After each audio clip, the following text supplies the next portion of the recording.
Hi, my name is Melissa and I'm a nursing student at the University of Charleston. Today I'd like to talk about diabetes mellitus. Diabetes is a chronic disease associated with abnormally high levels of sugar in the blood as a result of defects in insulin secretion, insulin action, or both. Type 1 is a destruction of beta cells in the pancreas due to autoimmune dysfunction. These patients produce no insulin and require insulin injections daily. This condition usually develops at a young age. Type 2 is a progressive resistance to insulin and decreased insulin production, usually related to obesity, inactivity, and heredity. It typically develops later in life. Three risk factors associated with diabetes are a family history of diabetes, obesity, and hypertension. 10 manifestations of diabetes include the three P's: polyuria, polyphasia, polydipsia, hyperglycemia, weight loss, dehydration, weak pulse, hypotension, a fruity breath odor, and increased rate and depth of respirations. Manifestations of hypoglycemia or low blood sugar include shakiness, dizziness, sweating, a fast heartbeat, an inability to concentrate, confusion, irritability, moodiness, or a blood sugar less than 70. Hyperglycemia manifestations include increased thirst, headaches, trouble concentrating, blurred vision, polyuria, fatigue, weight loss, and a blood sugar of greater than 180. Diagnostic criteria for diabetes include being determined through two or more of the following on separate days: either casual blood sugar of greater than 200, a fasting blood glucose of greater than 126, or a glucose greater than 200 with oral glucose tolerance testing, and a hemoglobin A1C of greater than 6.5%.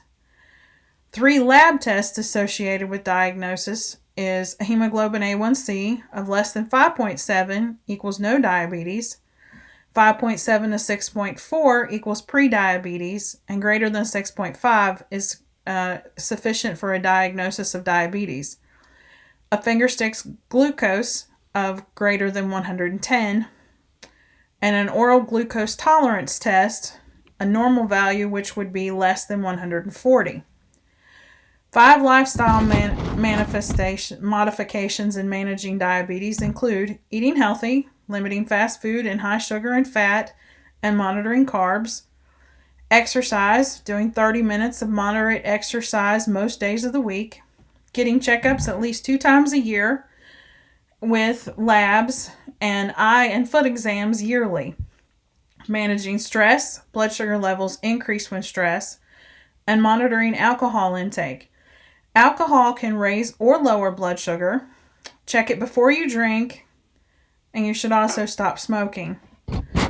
Three different oral medications that can be used to manage diabetes are metformin, glipizide, and glyburide.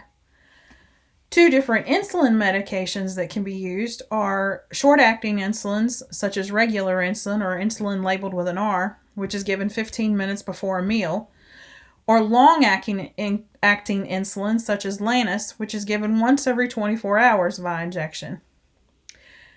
5 aspects of foot care include inspecting the feet daily for wounds, drying feet thoroughly after bathing, applying lotion to the feet but not between the toes, wearing cotton socks, no synthetic fibers, and cutting your toenails straight across. The type of diet that a diabetic should be recommended is they should focus on eating lean protein, high fiber, less processed carbohydrates, fruits, and vegetables, a low-fat dairy, and healthy vegetables-based fats like avocados, nuts, canola, or olive oils. Avoid simple carbohydrates such as processed sugars, pasta, white bread, flour, cookies, pastries, and regular sodas. 4 complications associated with diabetes mellitus are cardiovascular disease, which can cause a heart attack or hypertension; cerebrovascular disease, which can cause stroke; diabetic retinopathy, which impairs vision; and diabetic neuropathy, which causes nerve damage leading to pain, numbness, ischemia, and infection. Thank you, and have a nice day.